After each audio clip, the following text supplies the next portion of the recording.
How to manage achievements notifications on Xbox Mobile.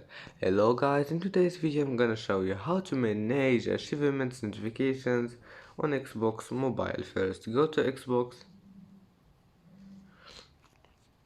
and now click here on your profile and now click this one,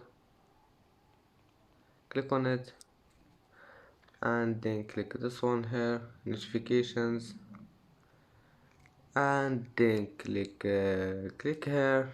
You need to find this one here in gaming category. Just click on it if you want to turn it off, and if you want to turn it on again, just click on it. That's so easy. And that's it for today's video. If you like this video, don't forget like and subscribe, and see you in the next video.